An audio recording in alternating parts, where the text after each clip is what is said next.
Vamos a continuar este programa, vamos a continuar el seminario. Estamos muy contentos, estamos muy ansiosos también de recibir, de escuchar a la maestra Sarah Jane, que nos acompaña de Trinity College. Es un verdadero orgullo, es un honor para nosotros que la maestra esté con nosotros.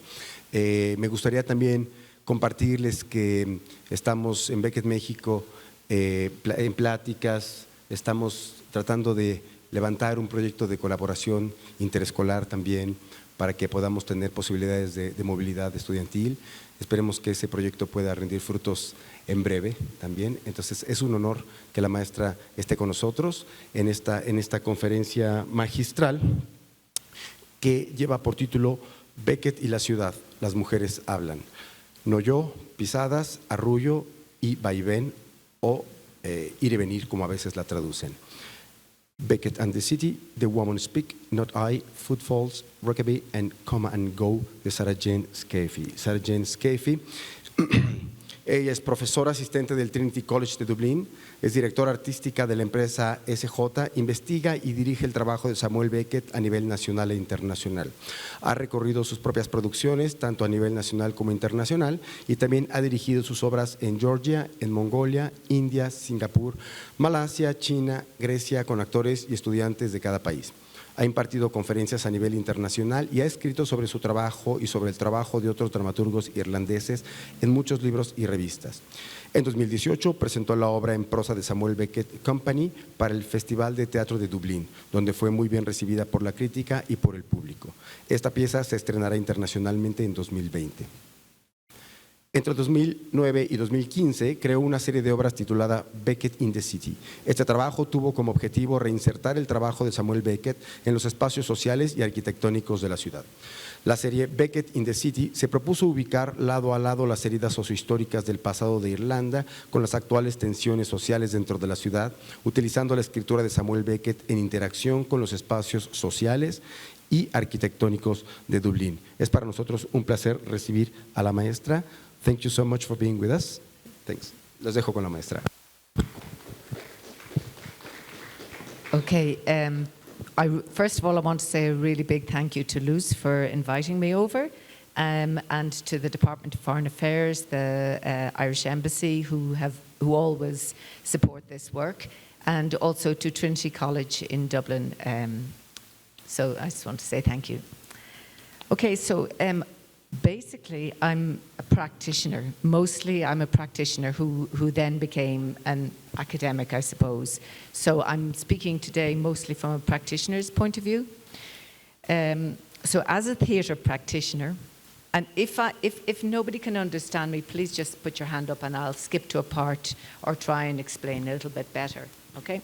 So as a theatre practitioner, I've been working with the texts and dramas of Samuel Beckett for over 25 years, actually 30 years. This work has changed and developed as I've grown older, working with many different social and cultural groups, both in Ireland and internationally. However, the one thing that has remained as a constant throughout has been the insistence on the importance of the live body, both of performer and spectator, and of the site wherein this event takes place. So basically with Beckett, for me, the performer, me, and the watcher, you, and where this conversation takes place are the most important things and the most signifying areas. Even whilst Beckett works to negate linear narrative, storyline, and specificity of time and place, he can never quite negate the contract between the body being watched and the body watching in space and time.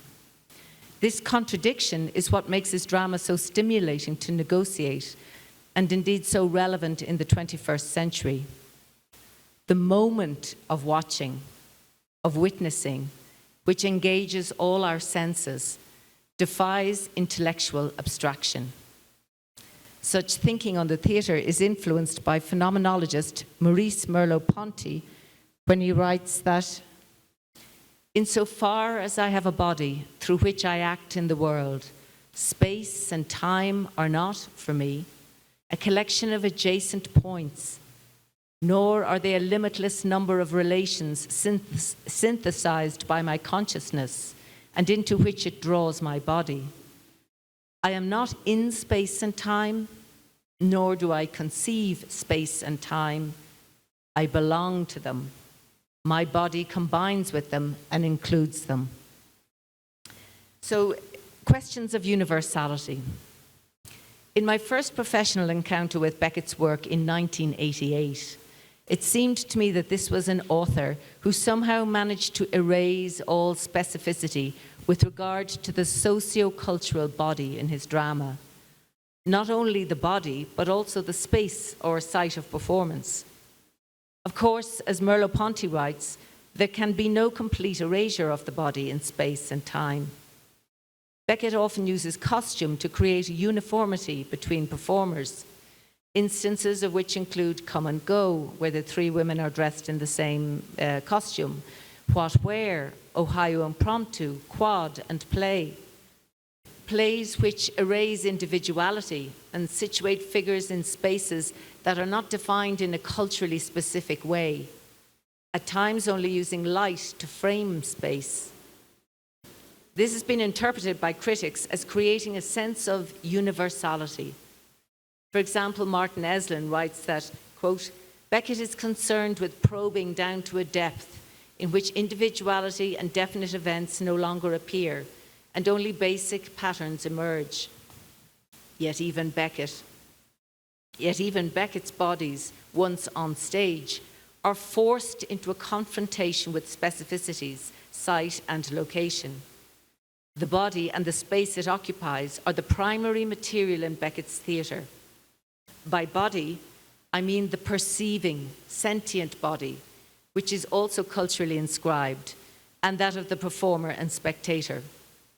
Both spectator and performer are situated and embodied, immanent in their materiality. I too, as an artist or director, have to contend with my own situatedness, my own embeddedness in a specific culture, time, and place.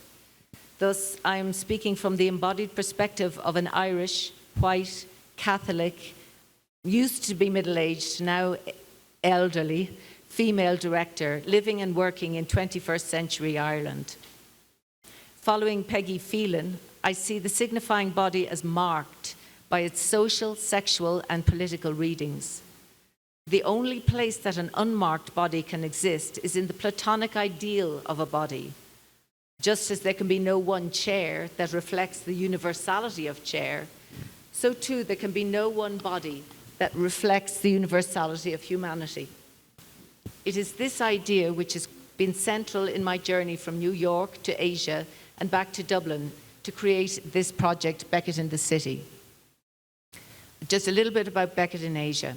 Between 2000 and 2006, I worked on a project directing Beckett in many Asian countries. The project entailed working with colleagues of different ethnicities and languages to my own, in geographical spaces very different to what I was used to.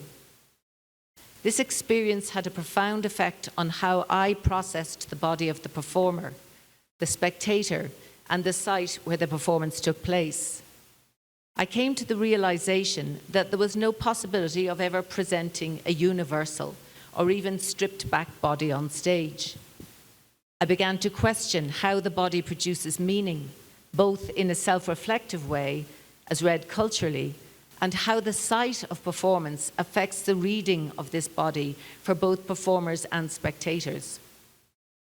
Elements of cultural and embodied specificity were read very easily by my international colleagues in Asia, such as the weather and this descending light in Rough for Theatre 1, as having semiotic importance throughout the play.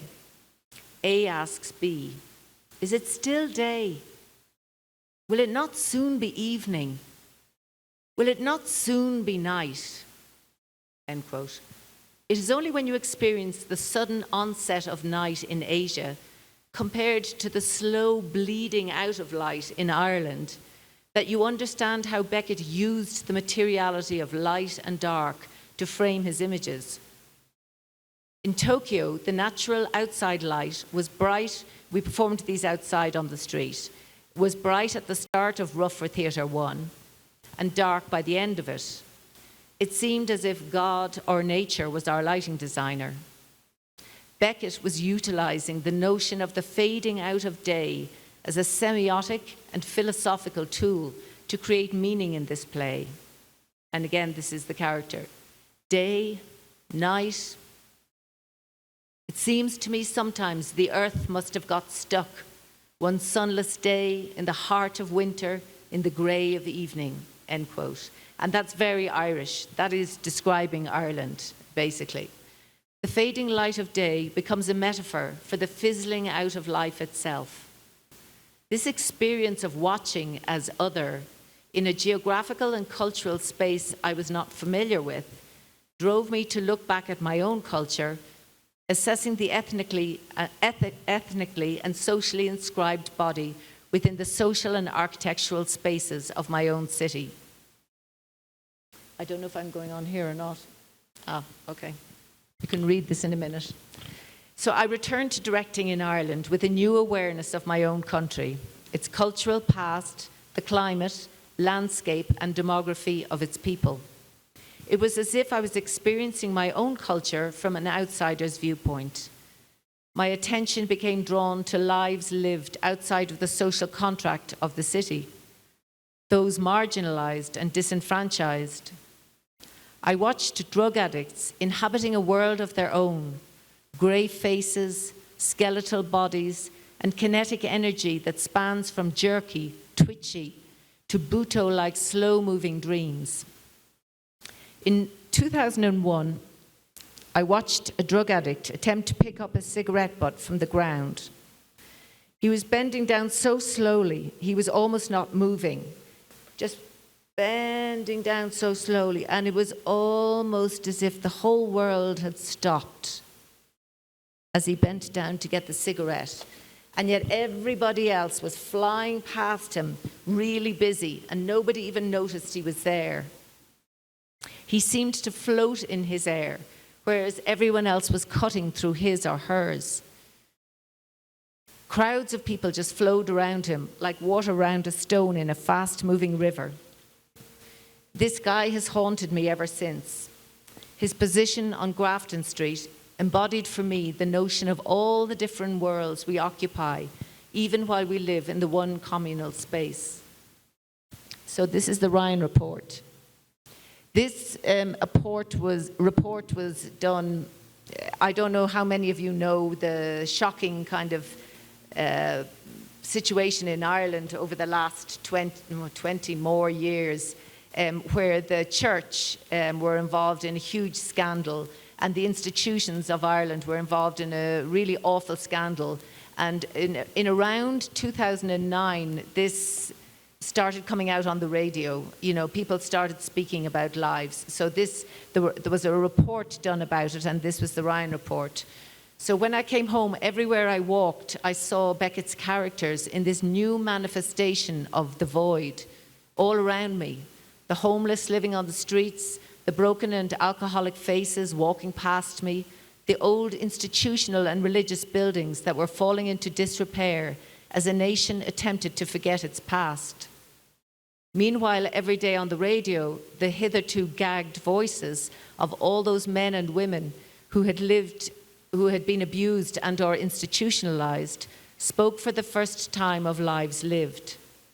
Every day, new details were revealed about the systemic abuse that was carried out by the state and religious institutions, and it became impossible to retain the old image of good Catholic Ireland. The Ryan Report details this systemic abuse that has been carried out since and before the foundation of the state. The report was begun in 1999 and was not published until 2009. As an artist, I needed to make some sense of it all, to attempt to trace the journey of those on the streets and behind the windows of institutional buildings in the present as having seeped from our colonial, national, and religious past. By placing Beckett's writing side by side with Ireland's socio-historical past, as represented by the architecture and cityscape of Dublin, I wanted to draw the connection between the live, breathing city of today with the traces and signs of the institutions of its past. I don't know if anybody knows of Merleau-Ponty. I'm just going to come off the page here.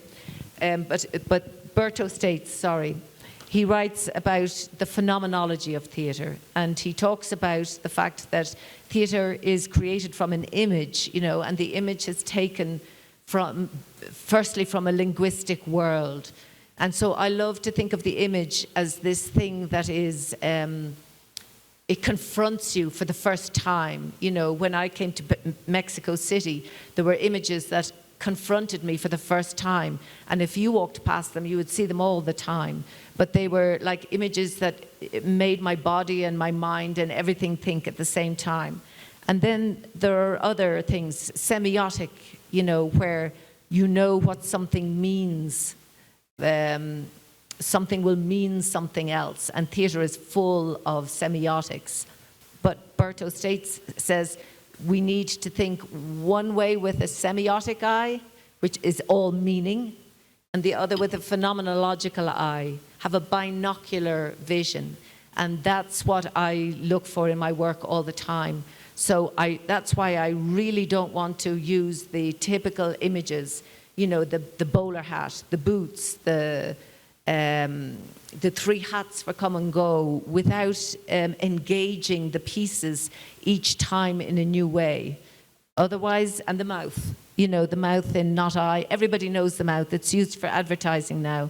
You know, basically a lot of Beckett's work could be just an ad on the television now, because we all kind of treat it as a sign. So, Beckett in the city. Oh, that's Berto States. Okay, so this is an actor I work with. So between 2009 and 2015, I conducted the project Beckett in the City, which aimed to reinsert Beckett's writing into the social and architectural spaces of the city of Dublin. This interactive and explorative approach between the writing and the city began with the installation of Act Without Words 2 in St. John's Lane by Christ Church Cathedral. This living sculpture, which featured the broken and addicted body, reimagined the two characters, A and B, as two homeless people sleeping on the streets, their sleeping bags replacing the original sacks detailed within the text. They were seen as two people who were so poor they had to share the one life. You never see them both together. And I didn't change anything in the text. Subsequently, the same design was replaced or resituated in many other spaces, nationally and internationally. And I took this picture just because that's the Samuel Beckett Bridge. That's what we pride ourselves on, you know, really beautiful, just built recently. And meanwhile, you have people living on the streets beside it. So the production of Rough for Theatre 1 and Act Without Words 2 was presented as a site-specific installation at the historic City Quay car park site. It has since been represented in interaction with the people and city of Tokyo as part of the Barbican's Beckett Festival and at festivals in Cork and in Paris and in New York. Placing the play in the... Okay, so this is a quote from Waiting for Godot that we just wrote on the ground.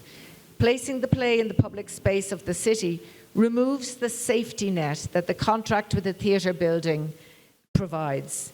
The perfect dark, the anonymity of the spectating experience, the comfort of the paid-for seat and quiet of the theatre, creating a collusive privacy between the audience and the performer. On the street, we were exposed to the passing public who watched the audience watching, commenting or shouting across at the actors at times. When he was performing that night, it was lashing rain. It didn't stop raining. And so he was, you know, they were slushing around in the rain. And we did it in New York once, and the heat was 90 degrees humidity and 90 degrees heat. And there were rats in the alley that we did it in. So the performers have worked in every different phenomenological site possible. And they perform with that in their bodies as well as the text. Okay, so the second piece in the Beckett in the City series was called Fizzles. Between 2009 and 2015, I conducted the project Beckett in the City Fizzles. Oops, sorry. As the city key site, sorry, it's really hard to negotiate the three, performed the outside public space of the city. Fizzles took Beckett's writing into the social and private spaces of the house, the architecture of the house. We placed Beckett's writing side by side with the traces of Ireland's past as manifested in the architecture of this building. This building was originally a colonial building. Some very, very big colonial guy lived in it. And then it was a tenement, and 100 people lived in there. You know, so these buildings hold the traces of all our various different pasts. We explored the text through the use of projection. We basically, there's two buildings, okay? So this is another building from our colonial past. It was an old powerhouse, and no, you can't get in there at all. So I really wanted to use this space, but I couldn't use it. So I filmed in there, and then we projected. We had a plan for how we would project onto the other site. So this is we used this building to kind of inspire us. So we went into the building and we played, it's not safe for the public, we played Raymond's voice narrating Fizzles, the piece, and he improvised then. And these colours are all the colours of institutionalisation in Ireland. It's all the colours of our past. And this is in the house. So this again, these were things we found in the house. And this was the room.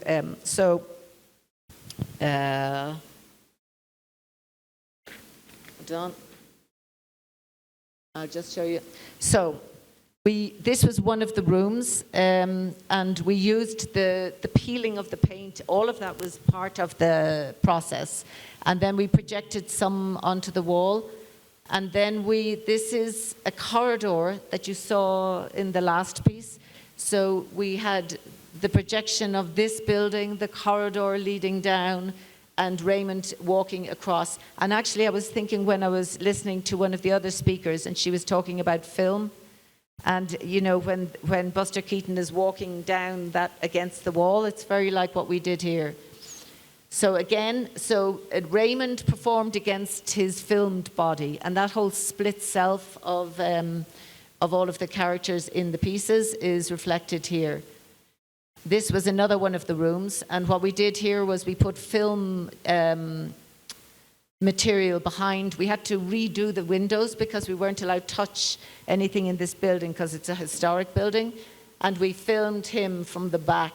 This piece is a beautiful piece called Still. So this was a video that actually moved as he moved. And then the last piece was in this room. And again, I took the inspiration for this one from, did you ever hear of Memento Mori? It's a Victorian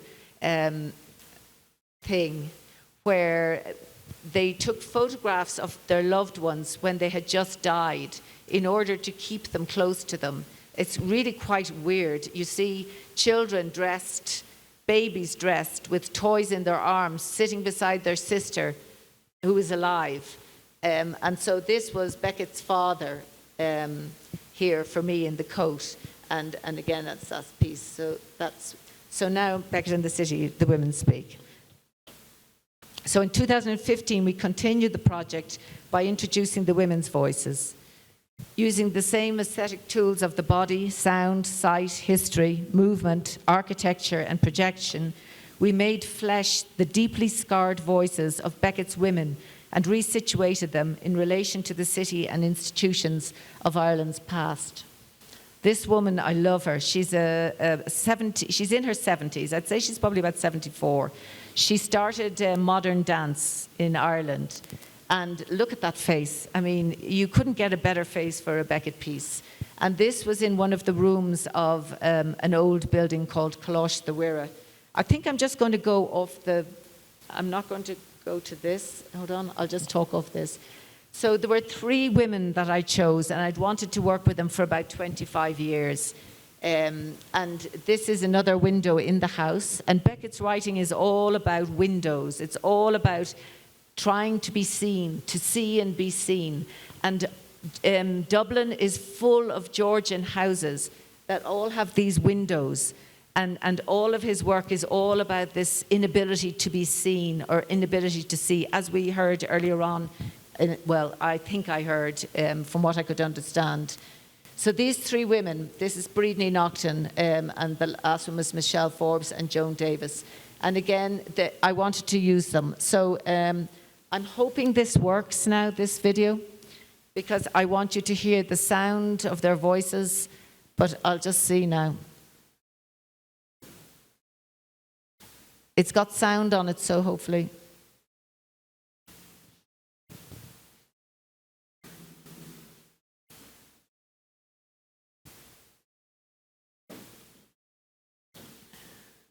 Here.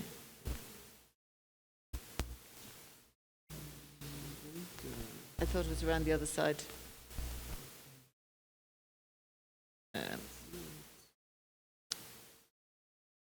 This isn't my one.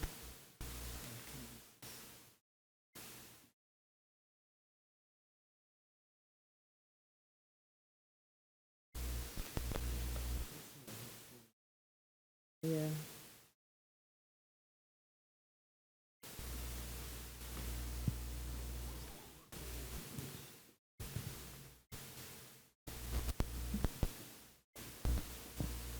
Oh, here we go.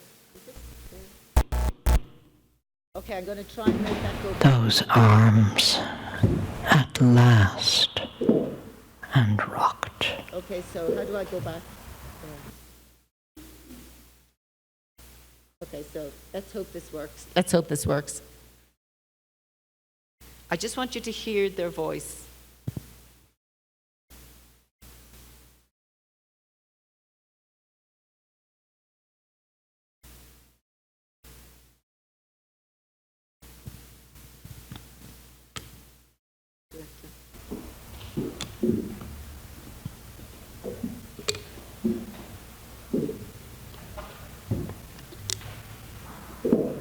Indeed, could not remember offhand when she had suffered less.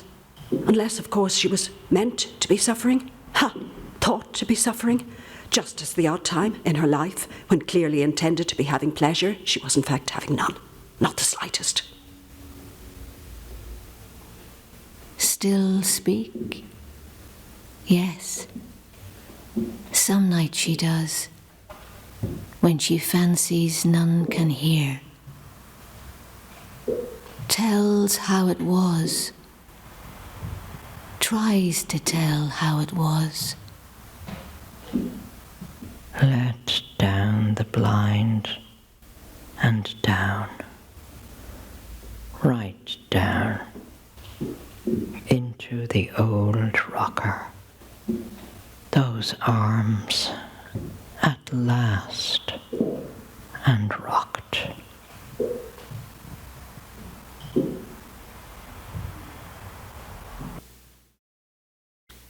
Okay, so this is the Constitution of Ireland, and again, when we first got our independence, the Constitution that was drawn up was really quite exciting and free, and strong for women and for everybody involved, because there were a lot of women who fought during the independence and a lot of gay people who fought during the independence, and the idea was that everybody's voices would be heard. But then the church took over again, and between church and state, a new constitution was drawn up, and in that constitution women were placed very firmly in the home, as you can see from, well, I'll basically reread it for you. So in the Constitution of Ireland, drawn up in 1937 under the heading The Family, Articles 41 and 42, the New Ireland under De Valera, made clear where it saw both the family and the mother in terms of their importance to the ideology of the state. And basically what it did was it gave women a really unhealthy power over the family. And what it succeeded in doing was to establish constitutionally the link between woman and home, and to indicate them as indices to the health of society. So basically, the family was the unit of the country, and the woman was in charge of the morality of the family. And then the church had huge links with the woman. So there was no escape, basically, for women or for anybody who had any other kind of sexuality than the normal notion of the mother, father, and children. Okay, so that's what I was basing all of these on. So basically, Not I, the piece with the mouth. If you read Not I, rather than go and see it done, if you go to see it done, it's very, very fast and very verbal gymnastics, really. And if you read it, it reads like a woman howling from the margins of society in Ireland. It's basically somebody who had been institutionalized at a very young age and was constantly looking for forgiveness. And her body and her mind there's this schism has been caused by this trauma that happened to her. And so she can never quite put them together. And she keeps on going round and round in her head, trying to make sense of it all, and trying to ask, if I do all of it, then will I be forgiven? It's really heartbreaking. I once did I reviewed a whole festival of Beckett, and there were lots of different languages, and the one thing that stood out all the time was forgiveness. You know, people asking for forgiveness or forgive me all the time. So then sight as an important part. So when looking to sight as an important signifier within the project, there were a number of issues I wanted to address. Okay, I'm just going to talk off this. So this is an old convent that I nearly had permission to use, but then health and safety was brought up and I wasn't allowed to use it. So this is just the corridor. I only got a view into the corridor. So look at this corridor, it's fabulous. There are, these bedrooms are at either side, and all the nuns lived in those bedrooms. And the convent was basically there. There was a laundry where women who had had sex outside of marriage were put to have their babies, and then their babies were taken off them. And they were basically slaves for years working in these laundries. And so I tried to find these buildings because I wanted a building. Look at this, the cross. You couldn't. This was just such an incredible building. You couldn't have made a film and done a set like I found in this building, but I wasn't allowed to use it. So I went to Colosh the Wira. Now this building was a whole load of Georgian houses knocked into one building. It had been in use for colonial powers, and then the nationalist Irish-speaking group took over, and this is Shomra 1916. That means the 1916 room, and it was there that the decision to have a rising in 1916 took place. But this place was, my God, it was like walking through a seance. See, all these were all the school parts. But it had, so you see the pictures on the walls? They had all these murals all over the place of the Catholic Church, the Christian Brothers, going all over the world, basically saving people, you know, in Eskimo land, in Africa, in everywhere. And these were all pictures on the wall. So when I did Fizzles, and you saw where I brought my actor into the really, really old building, this performer, I wanted to use her to inspire me to find the woman we were looking for in these pieces, because basically we wanted to through the four pieces, Not I, Come and Go, Footfalls and Rockaby, they're all pieces about women who are trying to make sense of something that is not sensical, you know, nonsensical. They're trying to speak of their lives lived. There's a couple of quotes. I've gone off this now. So this is the woman that we found. So we brought her into the house and took photographs.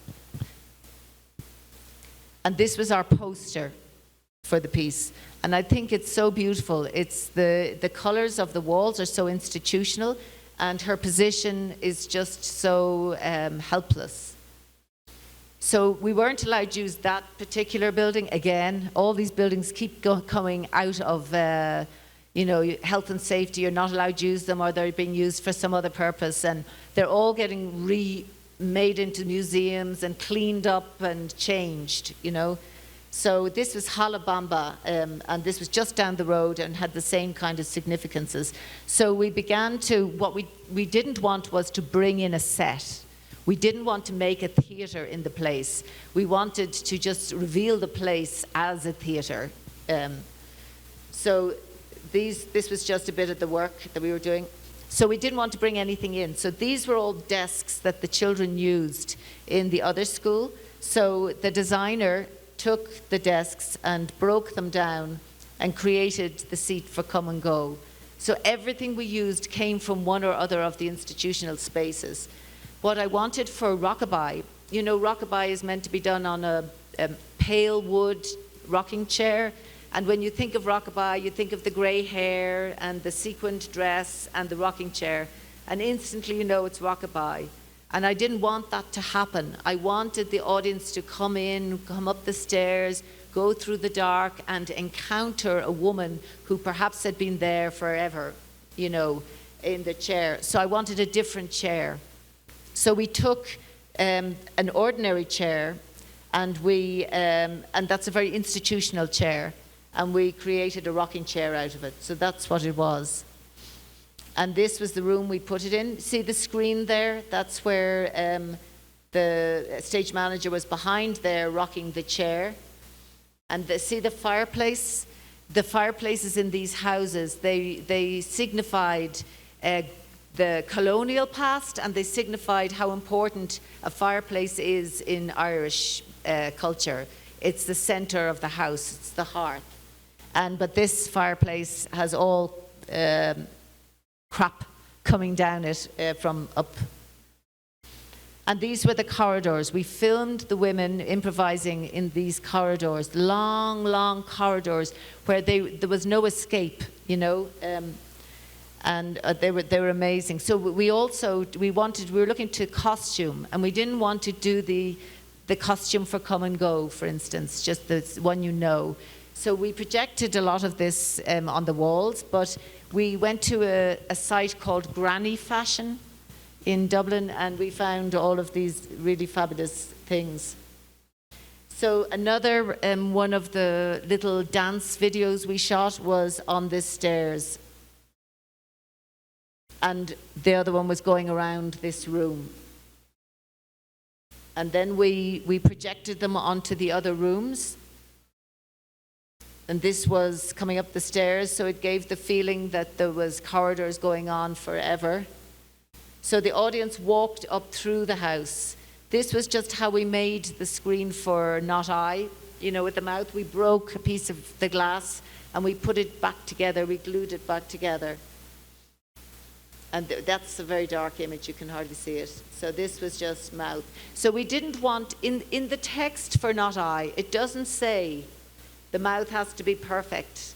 You can't see any of the face. It should be perfect lips and tongue and everything. It's a 70-year-old woman who has lived a really hard life. So we wanted the mouth to be a real mouth. The stage directions for Not I say lit from below, the rest of the face in shadow. It doesn't talk about this real technical.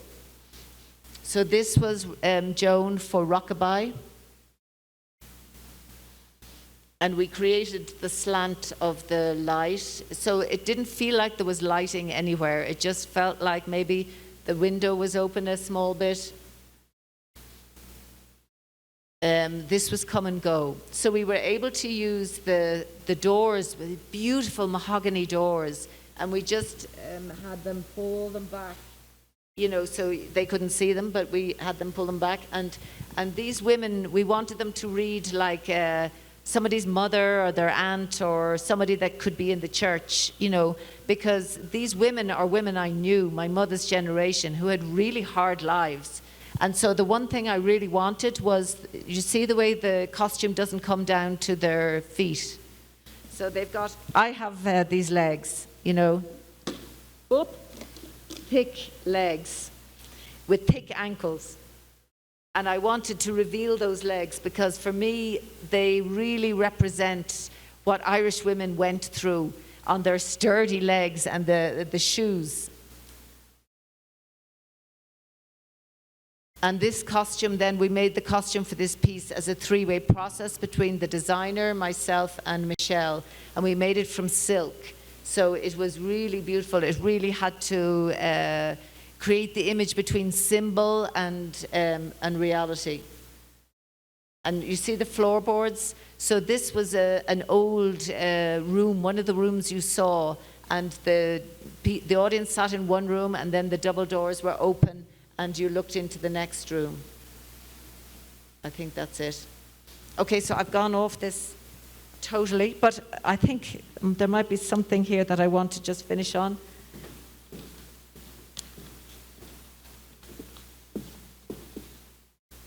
Yes.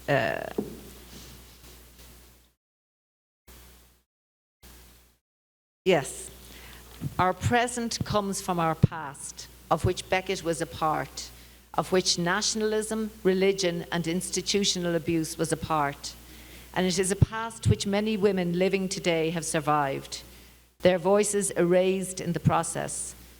I wanted to place all of these elements side by side in this old house to let an audience make sense of it how they would. That's it. I don't know what else is there.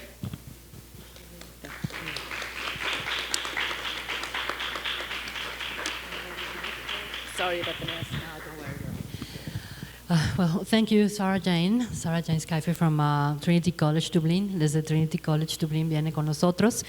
Y una de las cosas que nos interesó mucho y que en especial también a la embajadora Barbara Jones le interesó mucho fue que trajéramos, que se pudiera invitar a una académica y artista, porque no es nada más académica como lo pudimos ver, mujer, que hablara también de las mujeres en Beckett, porque era una de las cosas que comentábamos esta mañana en Casa del Tiempo, en la UAM, que tiene esta idea de que la producción beckettiana es masculina, con caracteres masculinos también, y donde eventualmente sí Beckett se metió en el universo femenino, pero siempre a partir de eso ha sido dirigido generalmente por hombres. Entonces el hecho de traer a una directora, a una artista mujer a hablar de las mujeres en Beckett creo que es algo muy interesante, porque definitivamente desde la estética y el toque es necesariamente único, creo yo. I'm talking about women and you as a female artist and director and scholar, and how the ambassador was happy to support, actually, to have a woman coming and representing Trinity College Dublin. No sé si tiene alguna pregunta, alguien, algún comentario, algún… Sí, por favor.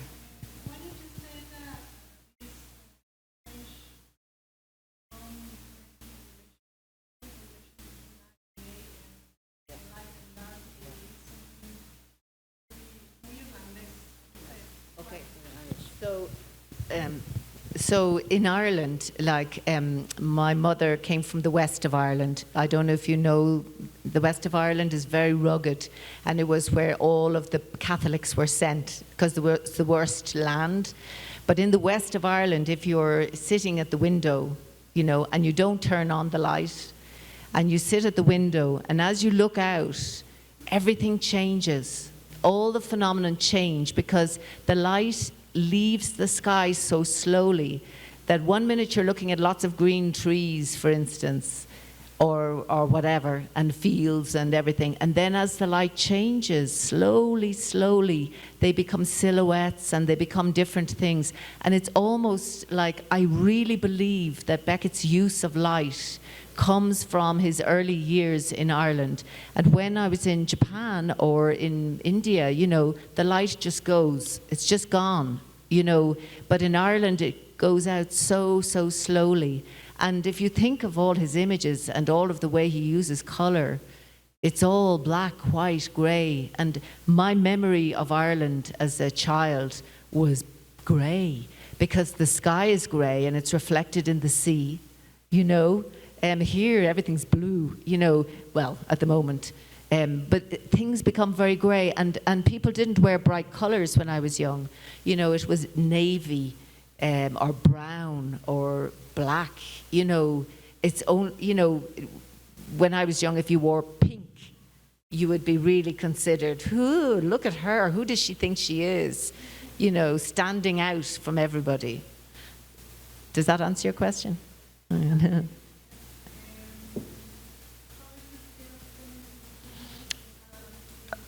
Okay, so I don't know if you've also heard, but in about, I don't know, was it 2013? I can't remember.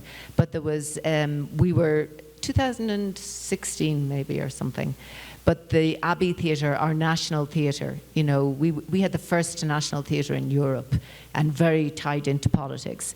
And our Abbey Theatre were presenting what we would be doing to commemorate the centenary of 1916, and they were announcing it. And there wasn't one female writer, there wasn't one female director, and the only ways the females were involved were as kind of on the video as going to be little girls in part of the... And I grew up in that Ireland where all the directors were men, all the writers were men, all the performers were men, and you were either a kind of a young girl lover part or you were a granny, you know. So we were all sitting there in the audience, and then the woman who runs the Irish Theatre Institute said to me, I said to her, oh my God, I can't believe it, it's still happening.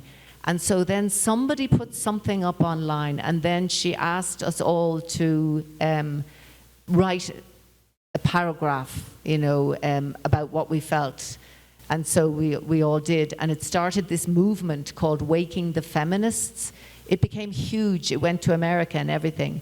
So we had a big meeting in the Abbey Theatre. The guy had to leave, the director. It was huge, you know, because he was saying, we're going to interrogate our past and look to our future. And there was no women's voices. So Waking the Feminists became huge. So now it's gone the other way. And it went into film, it went into so many different areas. So now, and then homosexuality, of course, there's, you know, marriage. Everything has changed in Ireland. You know, it's completely different than we were 20, 30 years ago. So hopefully, yeah. But yeah, very good questions. Yeah.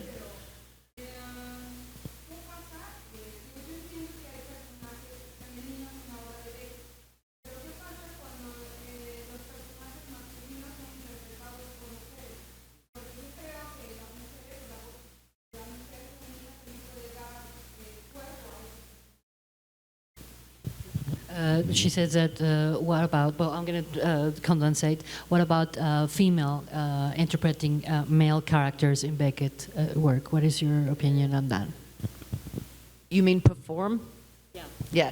Okay, so you won't be allowed, full stop, okay, because the Beckett estate won't give permission. I performed in a play, Act Without Words 2 actually, and Act Without Words 1 when I was younger in the Abbey. But at that stage, the Beckett estate weren't as hard as they are now. Beckett was still alive, I think. So it wasn't a problem, but there was one reviewer who said, how dare they perform it as women? You know, but now if you get the contract from the estate, when I got it, it was a couple of pages, you know. Now it's like a thesis, you know, and it goes through every single thing that you can't do. So if you want to perform in Europe or Asia, Europe or America or whatever, you won't be able to do it. People in Asia are doing it. In China, they do whatever they want, you know, because they've nobody there telling them not to, and they'll ignore it anyway. But basically, we can't at all. I really want to act in that piece again, but it would be very difficult. I mean, either you decide, okay, I'm just going to do it, but he will come over, they will close you down. You know, I really want to have my friend, the guy who was in that, I want him to do the women's parts, because I think Beckett was talking about his mother, and I think he's talking to himself, you know, kind of in those pieces, but you couldn't do that. Yeah. But in the case that the thing with the state was not there, how would you respond to the same question without, I always wanted to perform in Waiting for Godot. I have worked with students on Waiting for Godot, and they're brilliant, and it's brilliant. And the only reason is because Vladimir has a prostate, and so if he doesn't have a penis, he can't have problems with his prostate. But I think it doesn't matter, really it doesn't matter. It's saying something else. There's catastrophe. If you change the protagonist in Catastrophe, it's a political play, you can change it to all women, and then it becomes a completely different reading. If you change the director as a man and the others as both women, it changes it. If you have black, white, Chinese, Mexican, Irish, English, each different voice. This is what I'm trying to say about the pieces. Nothing is, nothing has no color. He talks about having no color and creating this universality. Nothing is universal. As soon as a person opens their mouth, they have a specificity. But I do think that they should be more open. Find what the plays mean, and then interpret them. Not, I've seen Beckett plays that have supposedly gone by the book and are awful. And that's why people are so bored and say, oh, I hate Beckett, because they're just watching a boring performance, Great question. ¿Alguna otra pregunta, comentario? Any other question or comment? No. Bueno, vamos de cualquier manera a tener la oportunidad. Perdón. Ajá.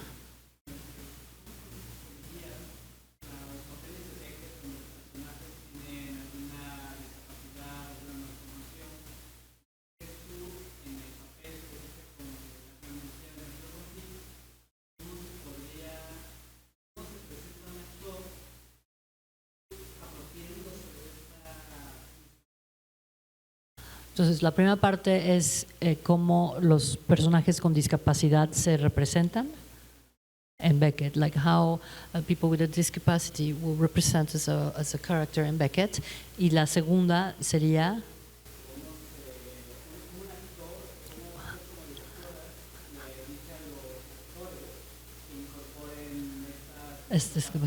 and how you as a director of actors, or as an actor as well, communicate the need to in the case that you're a director or as an actor, to integrate this a disability into the character, like a physically disability.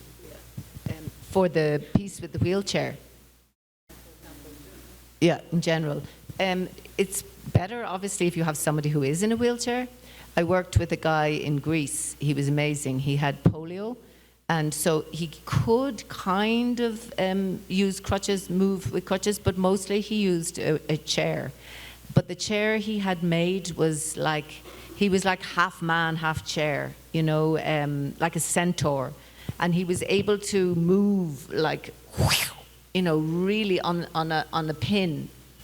And his body, he was able to move really fast, and so movement and stop. So he was able to create fantastic rhythms and visual lines because he was so comfortable. He also worked in a dance company, so he really knew the power of movement.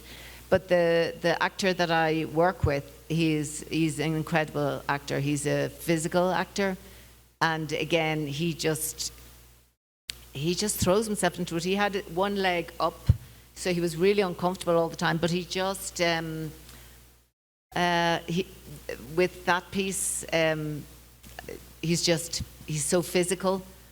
And once we talk about things, so we read and we talk and we try and find things. I mean, for when I'm working with the women as well, you think it's just, directing and discussing, and it's like stripping your life off, it's like literally stripping yourself and finding what it is to be human, and then you might be able to say something, so we never go with, find the rhythm of the line. The rhythm of the line comes because somebody has lost somebody, or they have experienced severe pain and isolation within their marriage or something. You know, it seemed to me that everybody I work with has experienced being a human and all of the highs and lows of it. Because that's why he's universal, not because of the, you know, stripped back nature of things, but because somehow or another his writing reveals, it opens up that space in all human beings that is vulnerable, and the best Beckett actors are ones who just allow that to happen within the form, because they're still using the form. You know, you might be sort of thinking of your own marriage in Footfalls or something, or in India the women said they felt it was like in Footfalls the woman who's walking up and down and a voice comes to her in the dark, and it might be her mother or it might be her own head that she's talking to, and they said it was the mother-in-law.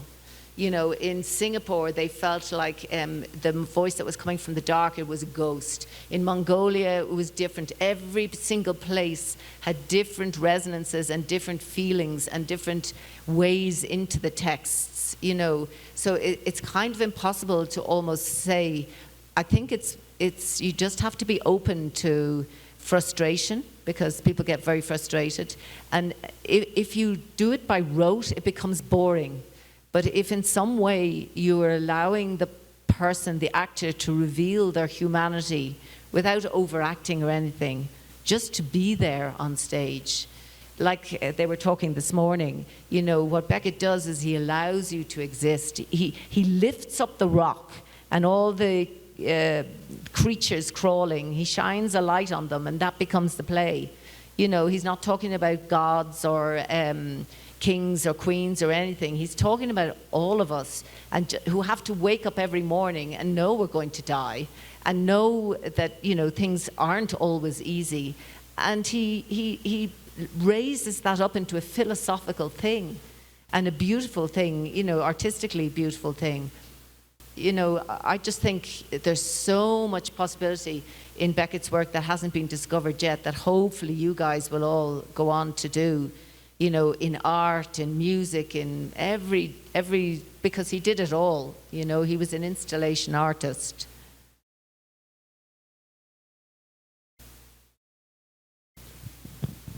Sí, más o menos contestó. Okay. Lo que yo quería decir es que vamos a estar con Sarah Jane estos 3 días, so we're going to have the chance to talk to you and the performative program and subsequently sessions of the seminar, así que vamos a poder continuar quizás compartiendo ideas con ella. Yo quisiera agradecer muchísimo a Sarah Jane SCAIFE, que estuvo aquí con nosotros hoy, abriendo justamente, es la primera conferencia magistral de este seminario Beckett México. Yo creo que esto que nos presentó da todavía para mucho más, y más cuando tenemos estas primeras intenciones, por lo menos con los más jóvenes, de empezar a montar la obra. Creo que es interesante. Y en ese sentido nos toca cerrar en este momento. A las 7 estamos en el Foro de las Artes, es gratuito, como ustedes saben, hay que llegar puntuales. Va a ser un programa muy corto todos los días. Vamos a empezar con Human Wishes, que es una lectura que presenta justamente la compañía que dirige Harif Ovalle, que es codirector de este encuentro. Y posteriormente vamos a tener la presentación del colectivo Proyector Illuminata, que van a presentar Beckett Walks, que es una propuesta también muy interesante de apropiación del espacio público a través quizás de esquemas que vienen desde Quad. Entonces, para todos los beckettianos creo que va a ser interesante esta aproximación. Hay video, hay por supuesto interacción en escena. Es muy interesante el proyecto, y también son jóvenes, lo cual nos interesa mucho que Sara lo pueda conocer. You can see what the young generation is doing. This Beckett Walks, I think, is going to be interesting for all. Entonces, cerramos en este momento. todo lo que está siendo transmitido van a poder revisarlo después, entonces están ahí para disposición de todos en el canal de YouTube de Beckett México. El programa también está ahí, Beckett México, Beckett-mexico.org, y ahí tenemos también todas las conversaciones del año pasado, que hubo también conferencias muy interesantes, y también pedimos que los performeros dieran una aproximación teórica a su trabajo. Entonces yo creo que también no tiene nada de desperdicio revisar las pláticas que se hicieron el año pasado. Y bueno, los invitamos a que mañana en punto de las 3 nuevamente aquí en este segundo piso. Sin embargo, va a ser en el salón 3, que es 2 puertas hacia allá, 3 puertas hacia allá, donde tendremos esta misma setting para poder tener las pláticas con nuestros invitados. Muchísimas gracias al público. Thank you, Sarah Jane.